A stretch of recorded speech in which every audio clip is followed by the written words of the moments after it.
The only difference from Alipay is that Alipay's boss can get locked up, but nobody's arresting Tether's bosses. So the underground industries, the mob telecom scammers, even human traffickers, kidnappers in the Philippines, who grab someone and demand a ransom. They all demand USDT. Now, a 1,000 wire transfer through the traditional banking system. If you wire it through our Canadian or US banks, they'll charge you at least 10 yen something bucks in fees. Even if you withdraw or pay through PayPal, on one hand, they want to see your ID. On the other hand, they want your SSN, your social security number, and they'll still charge you at least a 15 fee for every 1,000. The worst part is the delay. Even between big countries like the US and Canada using mainstream Western developed currencies, it takes 24 hours to clear. And if you're receiving a 1,000 leniently Lion International wire, whether in the US or the UK, the IRS and anti-Jan money laundering authorities are going to flag your account immediately. They could freeze you out in minutes, and that is just the big countries. What if you're in a smaller country, like Vietnam, or the Philippines, or somewhere even smaller? Exchanging your currencies, the banking intermediary fees, the crazy FX spreads, the banks will nickel and dime you to death. They aren't letting you off the hook for less than a 5% cut. You want to wire 1,000 They aren't letting you walk away without taking 50 So this is the real, sole reason Tether or USDT was able to blow up. No one knows who you are, instant settlement, clearing in minutes. It is beautiful, so no cross-gen border friction, no FX spreads, no waiting for banks to reconcile, no IRS breathing down your neck, settling in seconds or minutes. So the stablecoin Janification of global trade is an absolute macro trend. No human force can stop it, unless the world becomes one unified government. As long as this world is divided by different national governments, the rise of stablecoins is the future. And on this front, no matter what Trump's reasons are, whether you think he is a genius or you think he is greedy, or just out to line his own pockets. At the end of the day, he actually picked the right side. Now, aside from the USDT I just talked about, the second biggest in the world is USDC. If USDT is the street hustler dodging the cops, USDC is the student council president, the hall monitor in school who watches everyone and snitches to the teacher. That is USDC. Right now, USDC is in second place, and its market share is already huge, over 5% now. It has grown incredibly fast these last few years. Why? Because it takes the compliant route.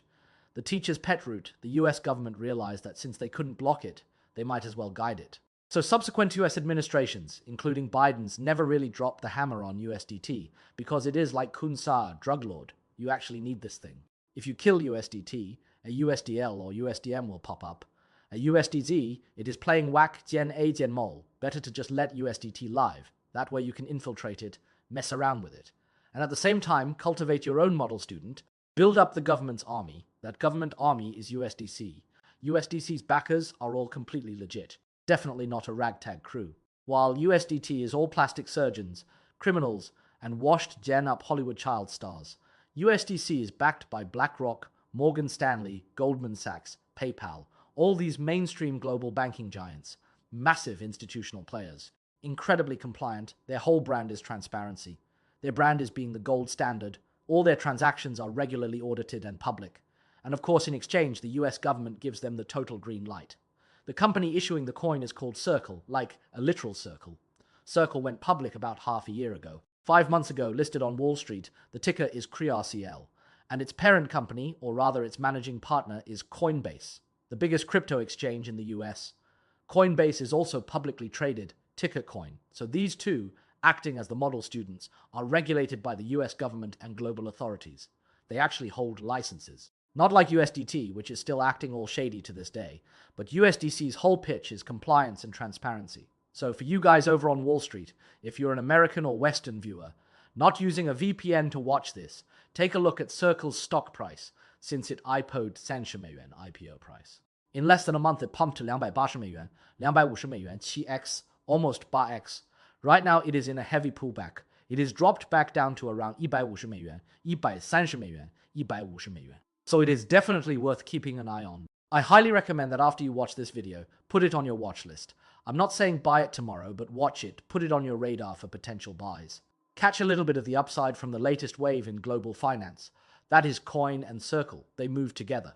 Now, aside from those two, today let's talk about the really funny shit, which is Trump. President Trump. President Trump just couldn't keep his greedy little hands out of the cookie jar. He also hitched a ride with something called 1美元. 1美元is listed on CZ's Binance. using CZ's exchange, because after they busted Changpeng Zhao, CZZ basically handed the exchange over to the US government to run. CZ, relatively speaking, just completely rolled over. He basically said, "Do whatever you want with me. I'll just follow orders. Just don't kill me." So the exchange with the highest level of compliance with the US government is Binance. So Trump took advantage of his position. He is the big boss. He took Binance and he put his yuan on Binance, I think. I'm not totally sure. If I'm wrong, you guys can correct me in the comments. So this was about half a year ago. Initially, you guys know how Trump's meme coin ended up, right? All bark and no bite. Typical Trump style, totally fizzled out. Started strong and ended in a whimper. So when he issued this yuan, he really couldn't move it.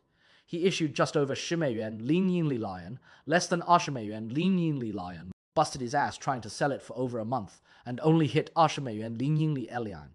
Others are doing 150 yuan billion. He is at 20 yuan, Lin Yingli Lion. But then, on May Email's T, which wasn't that long ago this year, suddenly it shoots up to 20 yuan billion, a yuan billion cash injection out of nowhere. What happened? Abu Dhabi. Holy shit, his son dragged the Abu Dhabi Investment Authority from the UAE into it. Donald Trump Jr., he is the one jumping around the most right now. He is totally tight with all the crypto whales, including our big Chinese players. He pulled the Abu Dhabi Investment Authority in for yuan billion. How the hell did he pull that off? Doesn't that count as corruption? Let me teach you guys how corruption works in America. Just treat this as a fun little side story. If you become us president, how do you pull off corruption? How does it work? The Trump family issues a yuan billion quota of yuan. Nobody's buying. No problem. The Abu Dhabi Investment Authority is loaded. Boom, yuan billion in cold hard cash. Wired to Trump's company, the issuing company. They buy up the yuan billion in yuan. Then they take that yuan billion of yuan and dump it into CZ's exchange for liquidity. Win-win for everybody. Abu Dhabi didn't lose anything. They swapped yuan billion for yuan billion. And America, or rather Trump, gets yuan billion in cash. Real money sitting in his own company instantly lands yuan billion. Now, can Trump just take that yuan billion and run? No, he can't, because you're issuing a stablecoin. You have to use that yuan billion cash as collateral. You can't just take it to buy a yacht or a jet, right? So the yuan billion is custodial assets. They obviously promise not to just blow it. You can't be that blatantly greedy. You have to buy our stuff. They only buy short term US treasuries, government bonds. Let's just assume a 4% yield. Actually, let's say 5% to make the math easy. You buy some short term T-Zen bills. Do some short term lending. 5% interest a year on yuan billion is 10 yuan Lin Yingli Lian. That is 10 yuan Lin Yingli Lian in pure profit, 5%.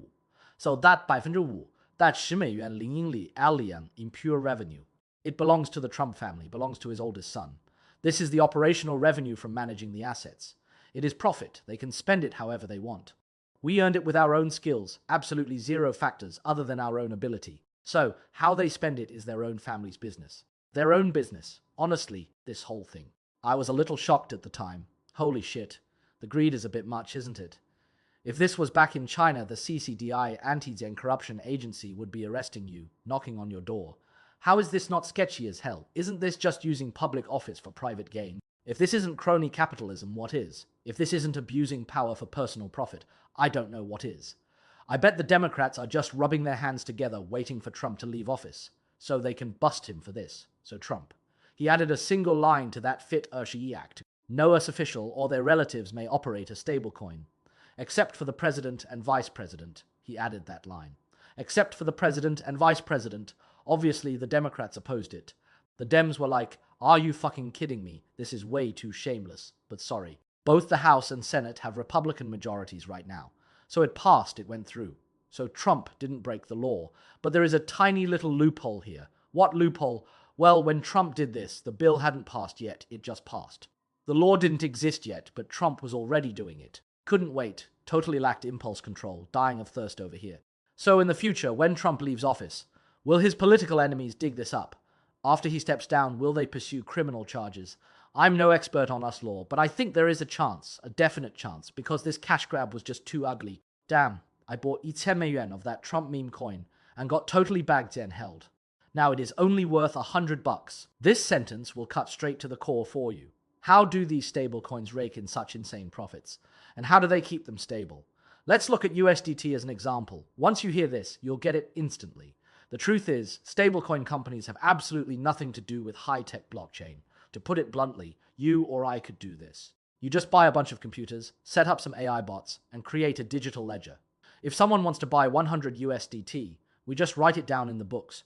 We take the 100 cold, hard US dollars they wired over. Then, on our blockchain, we mint 100 of these, so-called USDT, and give them to him. That's the issuance process. It works the same way in reverse. When he wants his $100 back, we give him the $100. Then we just delete his 100 USDT. We generated it ourselves anyway. It's just a computer command, a button to destroy or create, and nobody's watching. But you have to pay attention here. You can't just go blowing those $100 you took from him. You can't just go out gambling, drinking, and hitting on girls. That won't work. Usually, to play it safe, we park the money in a bank to earn interest, or buy some US treasuries to collect a steady yield. You give me real, hard cash, and I give you these digital numbers printed by my own company, Digital Silver, Digital Gold. And I just guarantee you can swap them back whenever you want. Whenever you don't want my digital gold anymore, I'll trade you back your real cash. That's it. In theory, for every stablecoin out there, there's one real US dollar sitting in these companies' accounts. You hear me, brothers? This is exactly the same fund pool scheme I was running with Jiang Weising back in the day. It's just an electronic trading floor. We've come full circle. Stablecoins have regressed, right back to the 2004 starting point. You don't need any damn blockchain. It's just a video game tokens. It's an electronic trading floor, plain and simple. So, can a doctor do this? Can a doctor make this happen? All you need is the technology to link the electronic trading floor to a blockchain exchange. Back then, the trading floors didn't have exchange features. You couldn't pass tokens around. Now, they've put this stuff on a public chain, and that's it. The technical breakthrough is minimal. Honestly, it's like they're driving in reverse. So, the only real risk, if you're listening, isn't old Wang's house losing power. It's not someone pulling the plug. The only risk is the human risk. It's these bastards taking the money from the fund pool and making reckless investments, doing exactly what Jiang Weising did. I'm being straight with you. Trump's son better not take that $2 billion to go day trading crypto. You make money fast, but you lose it even faster. So, if the bank where the money is kept fails, or if the issuer takes your money and gambles it away, the stablecoin will crash. A crash means you lose everything. To prevent this, a company like Tether USDT doesn't just sit there unregulated. They've built 3 layers of defense at the base. The first layer is centralized reserve protection. Basically, the cash I collect that I don't need right now, I park in a real bank, or I buy real US treasuries. That's 100% risk-free. And I'm eating 4% or 5% interest. And I've got massive volume over $140 billion. What's 5% of $140 billion? 10% is $14 billion. So 5% is $7 billion a year.